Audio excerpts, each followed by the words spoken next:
Respecto a una llamada, una comunicación telefónica entre Javier Milei y la principal referente de la oposición en Venezuela. No es la candidata a presidente porque está proscripta para ser candidata. El candidato es Edmundo González Urrutia. Pero esto es lo que dice María Corina Machado sobre esa conversación, que fue grata, dice, y le agradeció el apoyo y el compromiso de su gobierno y del equipo político de Cancillería durante estos meses tan difíciles para los venezolanos y para nuestra gente en los comandos de campaña. Le reiteré mi confianza en el inquebrantable espíritu libertario de los venezolanos y nuestra convicción de que este 28J será una gesta cívica histórica. Obviamente hay muchísimo optimismo por parte de la oposición en Venezuela, y dijo que el presidente Milei me reafirmó su apoyo a nuestra causa, a los valores democráticos y a la libertad. A este tuit le responde Javier Milei diciéndole: María Corina, siempre estaremos junto al pueblo venezolano en esta lucha por la libertad. ¡Viva la libertad, carajo! Es el mensaje con el que Javier Milei, a horas de la elección en Venezuela, deja su claro apoyo al espacio opositor. Damián, las encuestas hablan de 25, 30 puntos a favor justamente de González. ¿Es capaz el gobierno de Maduro de entregar el poder o imaginas un fraude? Bueno, creo que lo primero que tenemos que tener en cuenta es que en Venezuela las elecciones no son obligatorias. Es un concepto que a veces nosotros nos olvidamos porque acá hay que ir a votar obligatoriamente. Por lo tanto, el nivel de participación va a ser clave para que la oposición pueda imponerse. Y si se termina imponiendo, ahí tenemos la gran cuestión de si Maduro va a entregar el poder o no. En los últimos meses, Maduro está dando señales confusas de como que parece aceptar el juego, permite que se celebren las elecciones, había invitado a veedores internacionales a que asistan, pero al mismo tiempo, por ejemplo, a Machado no le permiten participar. Ahora sabemos que Alberto Fernández y los veedores brasileros que iban a ir a las elecciones decidieron no asistir porque el propio gobierno de Caracas les pidió que no vayan. Por lo tanto, insisto con la idea de que Maduro da señales confusas. Habló de baño de sangre también, ¿no? Dijo una especie de amenaza como diciendo: si nosotros perdemos, esto se va a complicar. Yo creo que a lo que apunta Maduro es, si él llega a perder y abandona el poder, que no se lo persiga. Si uno escucha a los analistas venezolanos, habla de que no hay que ir en busca de esa venganza en contra de Maduro, sino como de avanzar y dar un nuevo paso hacia el futuro para toda Venezuela junta, digamos. Bueno, está Walter Molina, que es politólogo argentino en Venezuela. Queremos esta misma mirada. ¿Es capaz de reconocer la derrota Maduro, que parece ser perdedor por amplia diferencia en las encuestas? Buenas tardes. Buenas tardes. Bueno, siempre hay que partir del hecho de que obviamente ningún tirano y ningún dictador quiere salir del poder, pero estamos hablando sí de una diferencia abismal, de una diferencia de más de 30, 40 puntos en todas las encuestas. Esto sin los votos del exterior que no permitieron a más de 5 millones votar. Imagínense la diferencia. Hay 8 millones, en la diáspora venezolana hay 8 millones fuera de Venezuela. 8 millones fuera de Venezuela, de esos 5 podríamos votar y apenas lo podemos hacer 69.000. Sí. Sin embargo, se están moviendo cosas y creo que se está moviendo para la posibilidad de una transición. De hecho, acabo de leer la noticia de que al final Celso Amorín sí va a ir a ser veedor de las elecciones en Venezuela. Lo confirmó el propio Lula. Se están moviendo cosas porque Nicolás Maduro ya no tiene gente, ya no tiene el apoyo de la sociedad, y además ahora ya no tiene tampoco el apoyo de la comunidad internacional, ni siquiera de sus propios antiguos aliados. Le queda Rusia e Irán. Le hago la misma pregunta a Gelis Manuel Urbina Vera, presidente de Primero Justicia Argentina, es venezolano por supuesto, y la pregunta es la misma: ¿es capaz Maduro de dejar el poder si pierde las elecciones el domingo? Buenas tardes. ¿Qué tal? Muy buenas tardes.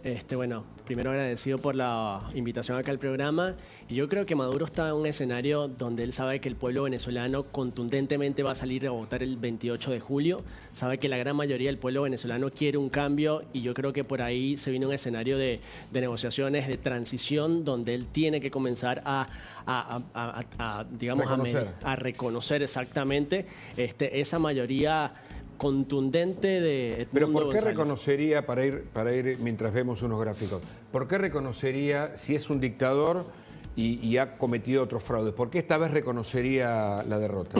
Mira, la diferencia con otras situaciones, como te mencionaba, es que ahora estamos hablando del 80% de un país que quiere un cambio y que además está movilizado. No solo es que lo quiere y lo necesita, sino que está movilizado, que la comunidad internacional le ha soltado el brazo, y que los propios militares, que al final es su sostén, su guardia pretoriana, muchos de ellos, los cuadros medios y bajos, también necesitan una salida. ¿Elis?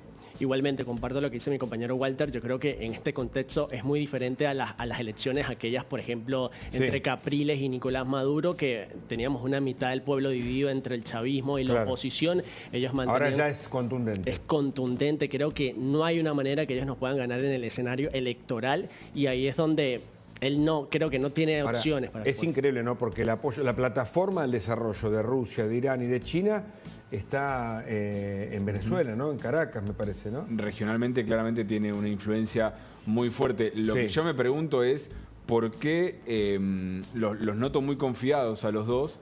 Y uno mira, por ejemplo, la movilización de ayer del cierre de campaña de Maduro y claramente sigue teniendo, aunque sea una milicia quizás rentada, una militancia rentada, que se trabaja en el Estado, es importante. Y esto de que no sean elecciones obligatorias también hace que eso sabés que es un piso de votos que Maduro probablemente vaya a tener.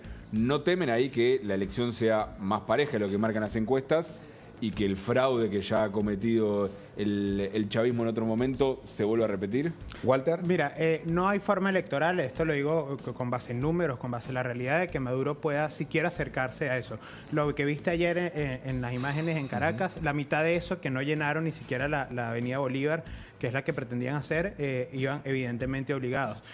A diferencia de lo que fue la movilización increíblemente masiva, histórica, del cierre de María Corina y el Mundo, que se hace sin los medios de comunicación dentro de Venezuela, evidentemente, sin movilización, porque todo esto ha sido una campaña de la gente, y es ahí la diferencia, es la gente la que asumió esta campaña para ella. Elis.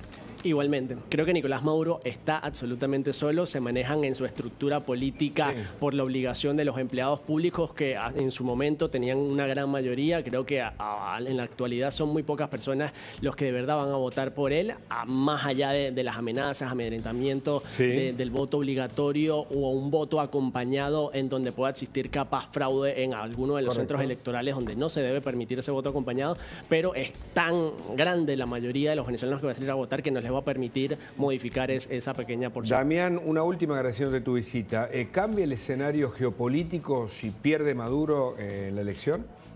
Bueno, a nivel regional, definitivamente Rusia o países como China van a tener menos acceso directo a la región. Igualmente, la mayoría de los países tenemos vínculos con Rusia y China, pero definitivamente van a perder esa base tan importante. También una cosa que tener en cuenta es cómo impacta el resultado de Venezuela en Cuba, ya que Venezuela apoya directamente al régimen cubano y también podríamos tener un resultado a larga distancia. Me decís, Flor, si tenemos ese gráfico para ver la cantidad de gente que vota. Lo miramos para repasar un poco. Esto es las elecciones en Venezuela. 21,4 millones de votantes registrados. Hay 5 millones de votantes que viven en el exterior. Ahí es donde hay algunas discusiones de que no les han habilitado votar a estas 5 millones de personas, porque solamente 70.000 están habilitados por las dificultades que tuvieron para inscribirse y el elevado costo de tener pasaporte vigente. Por eso en la Argentina, que hay una comunidad tan grande de venezolanos, solamente unos 2.000, si no me equivoco, son los que van a votar. 2.600. Sí, correcto. 2.600. La gente, si cambia, si hay alternancia finalmente después de casi 25 años, ¿la diáspora venezolana vuelve? Creo que muchos millones de venezolanos van a volver. Hay muchos que ya se asentaron en los países en los que están, pero muchos van a volver. Y esto es fundamental también para la región, ya que preguntaba sobre la situación, sobre cómo afecta esto hacia afuera. Somos 8 millones de venezolanos que estamos afuera y por lo menos un 20% de la población dentro va a emigrar si Maduro sigue por la fuerza, que es la única manera que tiene para hacerlo. En cambio, al contrario, sería regresar a la migración. Si gana Edmundo González Urrutia, Elis, ¿habrá una revisión de todo el hecho por el chavismo, por el madurismo? ¿Y cómo piensa, digamos, la economía, en este caso, si gana Edmundo González y si va a ser él o Corina Machado quienes gobiernen? Ok, yo creo que se viene un proceso bastante importante en donde si existe la victoria de Edmundo González, luego vendrán 6 meses hasta que se haga la respectiva entrega de poder.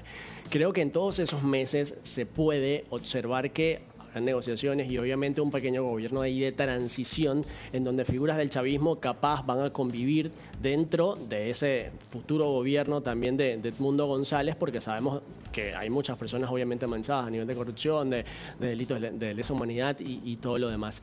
Y bueno, por ahí creo que en gran parte el tema económico de Venezuela tardará un poquitito en poder recuperarse, pero yo creo que bueno, tenemos todo el potencial para que la nación vuelva a levantarse y obviamente muchísimos de los venezolanos puedan regresar para así aportar ese granito de arena en Venezuela. Bueno, dicen que el proceso es similar desde la campaña a lo que Milei está haciendo en la Argentina, ¿no? ¿Parecido o no, Walter? Bueno, es un proceso, como te decía, en Venezuela, en toda Venezuela, no vas a encontrar una sola valla de Edmundo González Urrutia. Es un proceso que se hace mucho por redes, que como te decía, lo hace la misma gente. Todos los eslogans, las canciones se hicieron con inteligencia artificial, se mandaron por WhatsApp, porque además es la forma que tiene la gente de comunicarse. Como te digo, no hay medios libres en Venezuela.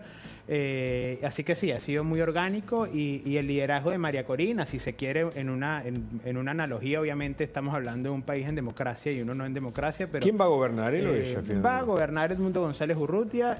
María Corina es una mujer que es respetuosa de las instituciones y que tiene un liderazgo, evidentemente, esto no es menor. Uno de los historiadores más importantes de Venezuela, Elías Pino Iturrieta, dice que es la mujer más importante de nuestra historia y yo lo creo también, así que... No, porque se habla de Edmundo, no sé, Elis, ¿qué pensás también del fenómeno Biden, ¿no? Porque se lo ve grande por momentos, dice que habla bajito, bueno, hay algunas caracterizaciones que no son necesariamente de Maduro, que hablan un poco del estilo, ¿no? Del candidato venezolano. Bueno, algo que sin duda alguna hay que sacar a la luz es que María Corina ha sido la líder de este proceso. Correcto. Obviamente ha sido respaldada de haber ganado ese proceso de elecciones primarias en Venezuela y creo que es una persona, como lo decía mi compañero Walter, que respeta las instituciones. Por ahí también se puede venir un plan de gobierno en donde obviamente va a ser partícipe y protagonista de todas las medidas económicas o políticas que se vengan en Venezuela.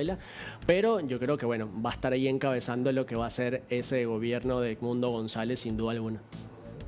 Muchas gracias a ambos por la visita. Bueno, Gabriel, lo que